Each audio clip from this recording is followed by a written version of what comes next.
Grieve साध साध सब नेक हैं, आप अपनी ठोरी, जो सतलोक ले जावेंगे वो साधु कोई और।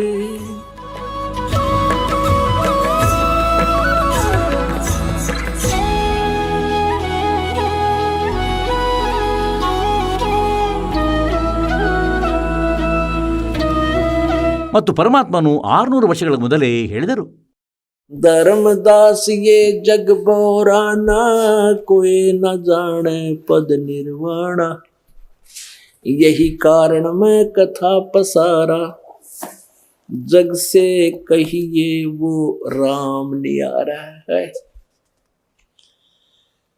यही कारण यही ज्ञान जग जीव सुनावो, सब जीवों का भरम नसाओ, अब मैं तुमसे कहूं चिताई, तेरे देवन की उत्पत्ति बाई। ಈಗ ಪರಮಾತ್ಮ ಹೇಳ್ತಾರೆ, ನಾನು ನಿನಗೆ ಹೇಳುತ್ತೇನೆ, ಗಮನವಿಟ್ಟು ಕೇಳು. ಈ ಮೂವರು ಭಗವಂತರ ಜನನ ಹೇಗಾಯಿತು ಎಂದು. ಬ್ರಹ್ಮ, ವಿಷ್ಣು, ಮಹೇಶ್ವರರದು.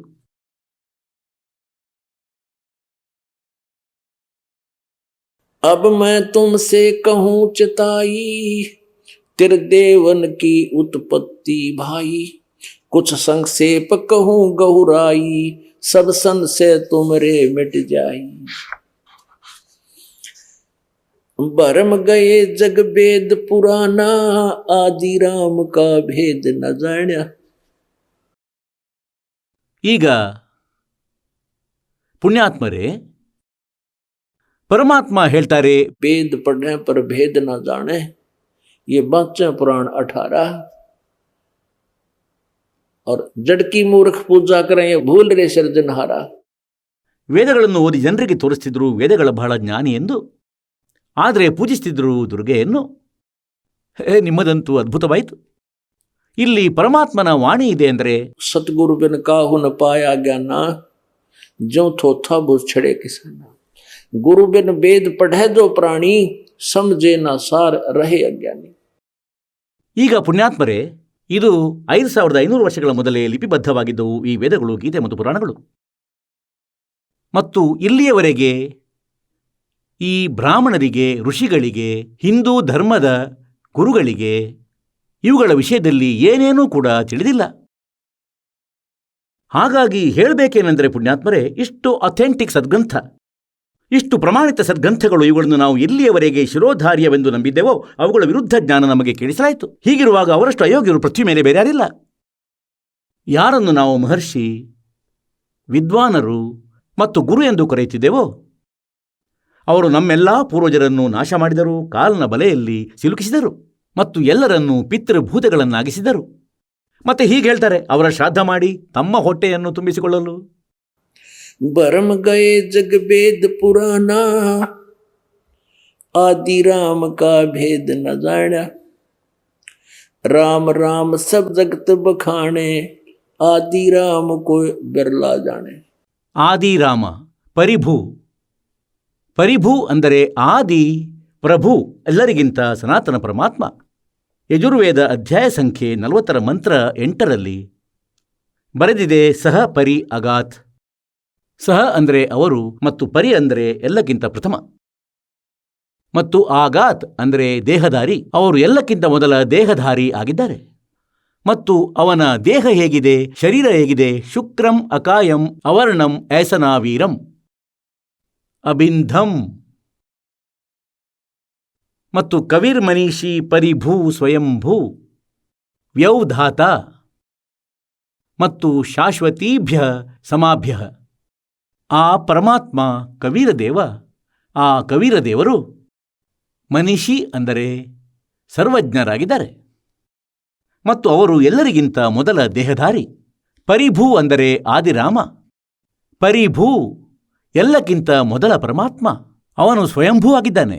ಅವನ ಶರೀರ ಶುಕ್ರಂ ಅಕಾಯಂ, ತಂದೆ ತಾಯಿಯರ ಸಂಯೋಗದಿಂದಾದ ಶುಕ್ರದಿಂದ ಆದುದಲ್ಲ, ಅದರಿಂದ ಹೊರತಾಗಿದೆ ಮತ್ತು ಏಸನಾವೀರಮಾಗಿದೆ. ಒಂದೊಮ್ಮೆ ಇದರಲ್ಲಿ ಭಗವಂತ ನಿರಾಕಾರನೆಂದು ಸಿದ್ಧವಾಗುವುದಾದರೆ ಈ ಯಜುರ್ವೇದ ಅಧ್ಯಾಯ ಸಂಖ್ಯೆ 40 ಮತ್ತು ಮಂತ್ರ 8ರಲ್ಲಿ ಆಗ ಕೇವಲ ಅಕಾಯಂ ಶಬ್ದವೇ ಸಾಕಾಗಿತ್ತು. ಇದರಲ್ಲಿ ಶುಕ್ರಂ ಅಕಾಯಂ ಬರೆದಿದೆ ಮತ್ತು ಏಸನಾವೀರಂ ಮತ್ತು ನಂತರ ಸ್ವಯಂಭೂ ಸಂಪೂರ್ಣ ಸ್ಪಷ್ಟವಾಗಿ ಕ್ಲಿಯರ್ ಮಾಡಿಡಲಾಗಿದೆ. ಅಂದರೆ ಅವನ ಶರೀರವಿದೆ, ಅದು ನಮ್ಮ ಹಾಗೆ ತಂದೆ ತಾಯಿಯರ ಸಮಾಗಮದಿಂದ ಆದಂತಹ ನಾಡಿಯ ಜೋಡಣೆಯದಲ್ಲ. ಮತ್ತವನು ಸ್ವಯಂಭೂವಾಗಿದ್ದಾನೆ, ಅವನು ಸ್ವಯಂ ಪ್ರಕಟನಾಗುತ್ತಾನೆ. ಈಗ ಸ್ವಯಂಭೂ ಅಂದರೆ ಅವನಿಗೆ ಯಾರೂ ಜನಕರು ಇಲ್ಲ. ಸ್ವಯಂಭುವಿನ ನೇರ ಅರ್ಥ ಇದಾಗಿದೆ. बरम गए जग वेद पुराना, आदि राम का भेद न जाना, राम राम सब जगत बखाने, आदि राम कोई बिरला जाने।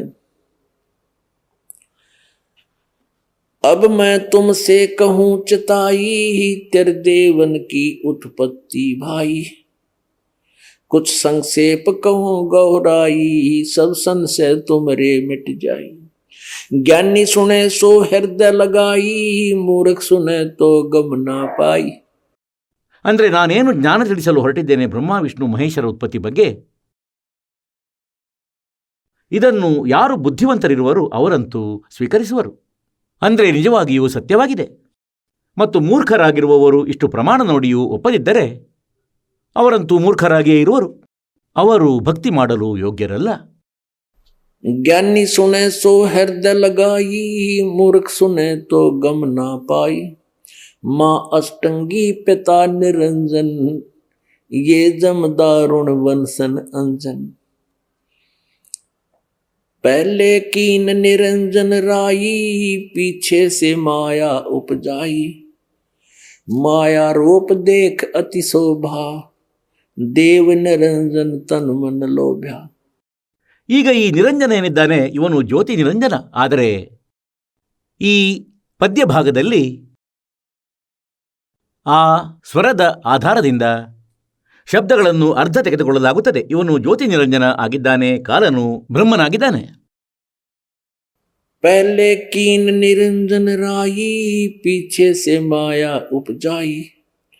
माया रूप देख अति शोभा, देव निರಂಜನ ತನು ಮನ ಲೋಭ್ಯ. ಈ ಕಾಲ ಭಗವಂತ ದುರ್ಗೆಯ ಸುಂದರ ರೂಪವನ್ನು ನೋಡಿ ಅವಳ ಮೇಲೆ ಆಸಕ್ತನಾದನು ಮತ್ತು ಇವನು ಅವಳೊಂದಿಗೆ ಅಪರಾಧ ಮಾಡಬಯಸಿದ ಮತ್ತು ದುರ್ಗೆಯೊಡನೆ ಇವನು ದುರ್ವ್ಯವಹಾರ ಮಾಡಲು ಬಯಸಿದ ಸತ್ಯಲೋಕದಲ್ಲಿ. ಆಗ ದುರ್ಗೆಯು ಸೂಕ್ಷ್ಮ ರೂಪ ತಾಳಿ ಇವನ ಹೊಟ್ಟೆಯೊಳಗೆ ಪ್ರವೇಶ ಮಾಡಿದಳು. ಅಲ್ಲಿ ಪರಮೇಶ್ವರ ಕಬೀರ ದೇವರು ಜೋಗಜೀತನ ರೂಪಧಾರಣೆ ಮಾಡಿ ಬಂದು ಅವಳನ್ನು ಹೊಟ್ಟೆಯಿಂದ ಹೊರಗೆ ತೆಗೆದರು. ಈ ದುರ್ಗೆಯನ್ನು ಕಾಲನ ಹೊಟ್ಟೆಯಿಂದ. ನಂತರ ಇವರಿಬ್ಬರನ್ನೂ ಅಲ್ಲಿಂದ 21 ಬ್ರಹ್ಮಾಂಡ ಸಹಿತ 16 ಶಂಖಕೋಶ ದೂರ ಕಳುಹಿಸಿದರು ಸತ್ಯಲೋಕದಿಂದ. पहले कीन निरंजन राई, पीछे से माया उपजाई। माया रूप देख अति शोभा, देव निरंजन तन मन लोभ्या। कामदेव धर्मराय सताए, देवी को तुरंत धर खाए। ಈ ಕಾಲನೊಳಗೆ ವಿಷಯ ಆಸಕ್ತಿ ಪ್ರಬಲವಾಯಿತು ಮತ್ತು ದುರ್ಗೆಯೊಡನೆ ದುಷ್ಕರ್ಮ ಮಾಡಲು ಬಯಸಿದ. ಆಗ ದುರ್ಗೆ ಇವನ ಹೊಟ್ಟೆಯೊಳಗೆ ಹೊರಟು ಹೋದಳು. पेट से देवी करी पुकारा, ए साहेब मेरा करो उभारा। ಪರಮಾತ್ಮ ಹೇಳ್ತಾರೆ, टेर सुनी तब ताहम आए, अष्टंगी को बंद छुड़वाए। सतलोक में कीना दुराचारी, काल निरंजन दीननकारी। माया समेत दिया भगाई, 16 शंख कोस दूरी पर आई। अष्टंगी और काल अब दोई, मंद कर्म से गए बिगोई। धर्मराय को हिकमत कीना, नख रेखा से भग कर लीना। धर्मराय ने भोग विलासा, माया को रही तब आशा। ಈಗ ಕಾಲ ಮತ್ತು ದುರ್ಗೆ ಸಂಯೋಗ ನಡೆಸಿದರು, ಪತಿ ಪತ್ನಿ ವ್ಯವಹಾರ ಮಾಡಿದರು. ಆ ವಿಷಯದಲ್ಲಿ ಪರಮಾತ್ಮ ಹೇಳ್ತಾರೆ, धर्मराय कीना भोग विलासा, माया को रही तब आशा। ಈ ದುರ್ಗೆ ಪ್ರೆಗ್ನೆಂಟ್ ಆದಳು. 3 पुत्र अष्टंगी जाए, ब्रह्मा विष्णु शिव नाम धराए। ಪುಣ್ಯಾತ್ಮರೇ, ಈಗ ಪರಮಾತ್ಮನನ್ನು ಗುರುತಿಸುವುದು ಖಂಡಿತವಾಗಿಯೂ ಸುಲಭವಾಯಿತು. ಇಂದಿನ ತನಕ ನಮಗೆ ಇದನ್ನು ಹೇಳುವವರು ಯಾರೂ ಇರಲಿಲ್ಲ ಅಂದರೆ ಬ್ರಹ್ಮ ವಿಷ್ಣು ಮಹೇಶರ ತಂದೆ ತಾಯಿ ಯಾರು? ಮತ್ತು ಇಲ್ಲಿ ಪರಮೇಶ್ವರನು ಈ ಬ್ರಹ್ಮ ವಿಷ್ಣು ಮಹೇಶರ ತಂದೆ ತಾಯಿ ಮಾತ್ರವಲ್ಲದೆ ಅವರ ತಂದೆ ತಾಯಿ ಬಗ್ಗೆನೂ ಉಲ್ಲೇಖ ಮಾಡಿ ನಮಗೆ ತಿಳಿಸಿದರು. ಆ ಜ್ಞಾನವನ್ನು ನಮಗೆ ತಿಳಿಸಿದರು. ಏಕೆಂದರೆ ಅವರು ಎಲ್ಲರ ಜನಕರಾಗಿದ್ದಾರೆ. ಅವರು ಕಬೀರ ದೇವರಾಗಿದ್ದಾರೆ. ಅವರು ಧಾಣಕ ಕಬೀರರು, ನೇಕಾರ ಕಬೀರರು ಬನಾರಸ್ನಲ್ಲಿ ಬಂದಿದ್ದರು. ಅವರು ಪೂರ್ಣ ಪರಮಾತ್ಮರು. ಇದಂತೂ ಎಷ್ಟು ನಿರ್ಮಲ ಜ್ಞಾನ! 600 ವರ್ಷಗಳ ಮೊದಲು ಈ ಜ್ಞಾನ ಹೇಳಿದ್ದರು. ಯಾರಾದರೂ ಇದನ್ನು ಯೋಚಿಸ್ತಿರಬಹುದು. ರಾಮಪಾಲನ್ನು ತಾನೇ ಸೃಷ್ಟಿಸಿ ಹೇಳುತ್ತಿರಬಹುದು. ತಮಗೆ ಕಬೀರ ಸಾಗರದಲ್ಲಿ ತೋರಿಸ್ತೇನೆ. ಇದನ್ನು ನೋಡಿರಂತೆ ಇದು ಪವಿತ್ರ ಸಚ್ಚಿದಾನಂದ ಘನ ಬ್ರಹ್ಮನ ವಾಣಿ ಕಬೀರ ಸಾಗರ, ಕಬೀರ ವಾಣಿ. ಈಗ ನೋಡಿರಂತೆ ಕಬೀರ ಸಾಗರ ಸಂಪೂರ್ಣ 11 ಭಾಗಗಳು. ಖೇಮರಾಜ್ ಶ್ರೀ ಕೃಷ್ಣದಾಸ ಪ್ರಕಾಶನ, ಬೊಂಬಾಯಿ. ಕಬೀರ ಸಾಗರ, ಕಬೀರ ಪಂಥಿ ಭಾರತ್ ಪಥಿಕ್, ಸ್ವಾಮಿ ಯುಗಲಾನಂದ ಬಿಹಾರಿ ಮೂಲಕ ಪರಿಷ್ಕೃತ. ಮುದ್ರಕರು ಹಾಗೂ ಪ್ರಕಾಶಕರು ಖೇಮರಾಜ್ ಶ್ರೀ ಕೃಷ್ಣದಾಸ್, ಅಧ್ಯಕ್ಷರು ಶ್ರೀ ವೆಂಕಟೇಶ್ವರ ಪ್ರೆಸ್, ಖೇಮರಾಜ್ ಶ್ರೀ ಕೃಷ್ಣದಾಸ್ ಮಾರ್ಗ, ಬೊಂಬಾಯಿ. ಇಷ್ಟಿಷ್ಟು. ಈಗ ನೋಡಬೇಕು ಇದರ ಬೋಧಸಾಗರದಲ್ಲಿ, ಜ್ಞಾನಬೋಧದ ಒಳಗೆ ಬೋಧಸಾಗರದಲ್ಲಿ.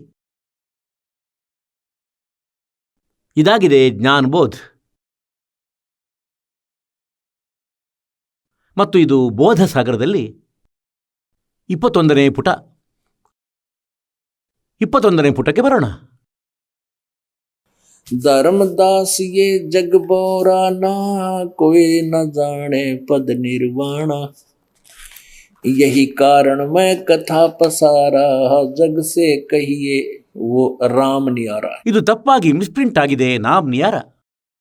यही ज्ञान जग जीव सुनावो, सब जीवों का भरम नसाओ. अब मैं तुमसे कहूँ चिताई, तेरे देवन की उत्पत्ति भाई. कुछ संक्षेप कहूँ गहुराई, सब संशय तुमरे मिट जाई. बरम गए जग भेद पुराना, आदि राम का भेद न जाना. ಇದು ರಾಮ್ ಆಗಿದೆ, ನಾಮ್ ಅಲ್ಲ. राम राम सब जगत बखाने, आदि राम कोई बिरला जाने. ज्ञानी सुने सो हृदय लगाई, मूर्ख सुने तो गम ना पाई. राजा राम को सब जग जाने, तुमसे ताको भेद बखाने. ಹೇಳ್ತಾರೆ ಇವರು ರಾಜಾರಾಮನನ್ನೇ ಸುಪ್ರೀಂ ಗಾಡ್ ಎಂದು ನಂಬುತ್ತಾರೆ. अब ज्ञानी सुने सो हृदय लगाई, मूर्ख सुने तो गम ना पाई. ಈಗ ಹೇಳ್ತೇನೆ ಅವರ ಬಗ್ಗೆ. माँ अष्टंगी पिता निरंजन, ये जम दारुण वंशन अंजन. पहले कीन निरंजन राई, पीछे से माया उपजाई. माया रूप देख अति शोभा, देव निरंजन तन मन लोभा. कामदेव धर्म राय सताए, देवी को तुरंत धर खाए. पेट से देवी करी पुकारी, हे साहेब मोहे करो उभारी. टेर सुनो सतगुरता आए, अष्टंगी को बंद छुड़वाए. ಈಗ ಇವರು ಸಂಶೋಧಕರಾಗಿದ್ದರು ಕಬೀರ ಪಂಥಿಯದು. ಇವರು ಇಲ್ಲಿ ಏಕೆಂದರೆ ಇವರು ಕಬೀರ್ ಸಾಹೇಬರನ್ನು ಗಾಡ್ ಎಂದು ಒಪ್ತಿರಲಿಲ್ಲ. ಇವರು ಇಲ್ಲಿ ಮಾಡಿದ್ದಾರೆ टेर सुनी तहाँ हम आए, हम तहाँ आए. ಇದು ಸದ್ಗುರು ಬರೆದರು. ಇವರು तहाँ हम आए और अष्टंगी को बंद छुड़वाए. ಈಗ 22ನೇ ಪುಟದಲ್ಲಿ ಜ್ಞಾನಬೋಧ್. धर्मराय को हिकमत कीन्या, नखरेखा से भग कर लीन्या. ದುರ್ಗೆಗೆ ಮೊದಲು ಸ್ತ್ರೀಯ ಯೋನಿ ಇರಲಿಲ್ಲ. धर्मराय करे भोग विलासा, माया को रही तब आशा. 3 पुत्र अष्टंगी जाए, ब्रह्मा विष्णु शिव नाम धराए. 3 देव और ये विस्तार चलावे, इनमें ये जग धोखा खावे. ಹೇಳ್ತಾರೆ ಈ ಕಾರಣ 3 ಪುತ್ರರು ಗುಣವಿಸ್ತಾರವನ್ನು ನಡೆಸುತ್ತಿದ್ದಾರೆ. ಈ ಇಡೀ ಪ್ರಪಂಚ ಇವರನ್ನೇ ಭಗವಂತನೆಂದು ತಿಳಿದು ಮತ್ತಿಲ್ಲಿ ಮೋಸ ಹೋಗುತ್ತಿದ್ದಾರೆ, ಇವರನ್ನು ಪೂರ್ಣ ಪರಮಾತ್ಮನೆಂದು ತಿಳಿದು. ಪುರುಷ ಅಂದರೆ ಪೂರ್ಣ ಪರಮಾತ್ಮನ ಮಾಹಿತಿಯನ್ನು ಹೇಗೆ ಪ್ರಾಪ್ತಿಸುವುದು? काल निरंजन जग भरमावे, पुरुष गम कैसे कोई पावे, काल निरंजन जग भरमावे. तीन लोक अपने सुत दीन्या सोन निरंजन बासालीन्या. ಹೇಳ್ತಾರೆ ತನ್ನ 3 ಪುತ್ರರಿಗೆ ಈ 3 ಲೋಕ ಇವುಗಳ ಮೇಲೆ ಈ ಕಾಲನು ತನ್ನ ಆಹಾರ ಉತ್ಪಾದಿಸುತ್ತಿದ್ದಾನೆ. ಪೃಥ್ವಿಲೋಕ, ಸ್ವರ್ಗಲೋಕ ಮತ್ತು ಪಾತಾಳಲೋಕ.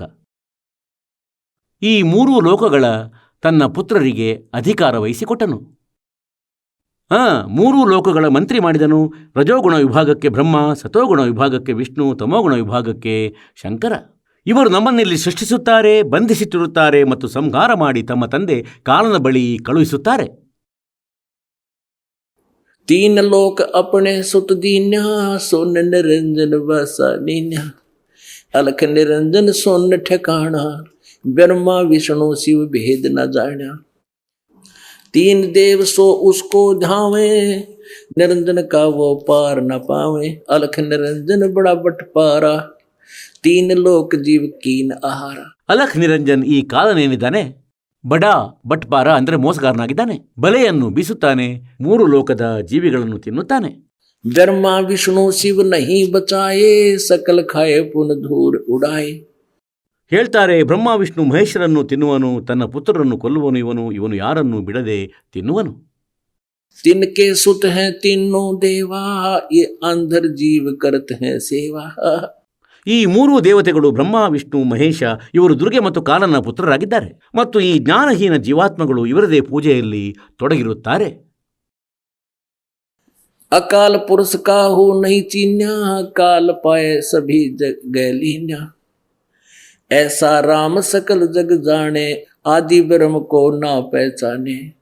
तीनों देव असुर अवतारा ताको बजे सकल संसारा.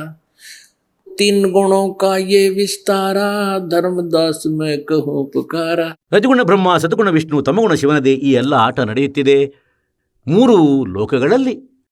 ಗುಣ ತೀನೋ ಕಿ ಭಕ್ತಿ ಮೇ. ಓಯ್ ಹೇ ಭಗವಂತ, ಇಲ್ಲಿ ಹೇಳ್ತಾರೆ ಗುಣ್ತೀನೋ ಕಿ ಭಕ್ತಿ ಮೇ. ಈ ಕೋಡ್ ವರ್ಡ್ ಅನ್ನು ಗೀತೆಯಲ್ಲಿ ನೋಡಿ, 7ನೇ ಅಧ್ಯಾಯದ 12ರಿಂದ 15ರವರೆಗೆ ಇದೇ ಕೋಡ್ ವರ್ಡ್ ಇದೆ. ಗುಣ ತೀನೋ ಕಿ ಭಕ್ತಿ ಮೇ. ರಜಗುಣ ಬ್ರಹ್ಮ, ಸತಗುಣ ವಿಷ್ಣು, ತಮಗುಣ ಶಿವನ ಭಕ್ತಿಯಲ್ಲಿ ಯೋ ಭೂಲ್ ಪಡೋ ಸಂಸಾರೆ ಕಹ ಕಬೀರ್ ನಿಜ ನಾಮ ಬಿನ್ ಕೈಸೆ ಉತರೆ ಪಾರ. ಪುಣ್ಯಾತ್ಮರೇ, ಒಂದೊಮ್ಮೆ ಪರಮಾತ್ಮ 600 ವರ್ಷಗಳ ಮೊದಲು ಬರದೇ ಇದ್ದಿದ್ರೆ ಮತ್ತು ಆ ಲೀಲೆಗಳನ್ನು ಮಾಡದೇ ಇದ್ದಿದ್ರೆ ಯಾವುದನ್ನು ಭಗವಂತ ಮಾಡಿದ್ದರೂ ಆಗ ನಾವು ಪರಮಾತ್ಮನನ್ನು ಎಂದಿಗೂ ಗುರುತಿಸಲು ಆಗ್ತಿರಲಿಲ್ಲ. ಇಂದು 4ನೇ ಯುಗ ಬಂದಿದೆ ಮತ್ತು 3 ಯುಗಗಳಲ್ಲಿ ಅಂದರೆ ಅದು ಸ್ವಲ್ಪ ಸಮಯವೇನೂ ಅಲ್ಲ, 43,20,000 ವರ್ಷಗಳಿರುತ್ತವೆ. ಈಗ 43 ವರ್ಷಗಳಲ್ಲಿ ಸರಿಸುಮಾರು 40 ಲಕ್ಷ ವರ್ಷಗಳು ಕಳೆದಿವೆ. 40 ಲಕ್ಷ ವರ್ಷಗಳ ಬಗ್ಗೆಯಂತೂ ಈ ಚತುರ್ಯುಗದಲ್ಲಿ ಇನ್ನಿನ ತನಕ ಯಾರಿಗೂ ಕೂಡ ಏನೇನೂ ಗೊತ್ತಿಲ್ಲ. ಕೇವಲ ಆ ಮಹಾಪುರುಷರನ್ನು ಬಿಟ್ಟು ಯಾರಿಗೆ ಭಗವಂತ ಡೈರೆಕ್ಟ್ ಬಂದು ಸಿಕ್ಕಿದ್ದರು ಮತ್ತವರಿಗೆ ತಮ್ಮ ಮಹಿಮೆಯಿಂದ ಪರಿಚಿತಗೊಳಿಸಿದರು. ಹಾಗೇನೆ ಇಂದು ಈ ದಾಸನ ಮೇಲೆ ದಯೆ ಮಾಡಿದ್ದಾರೆ, ಹಾಗೂ ನಿಮ್ಮ ಮೇಲೆ ಕೂಡ. ಪುಣ್ಯ ಆತ್ಮಗಳಿಗೆ ಈ ಖಜಾನೆ ಸಿಕ್ಕಿದೆ. ಈಗ 600 ವರ್ಷಗಳ ಮೊದಲು ಮಾಲೀಕನು ಇದೆಲ್ಲ ಬರೆದು ತಿಳಿಸಿ ಹೋಗಿದ್ದರು. ಇಂದು ಎಲ್ಲಾ ಗ್ರಂಥಗಳು ಪ್ರಮಾಣ ನೀಡುತ್ತವೆ.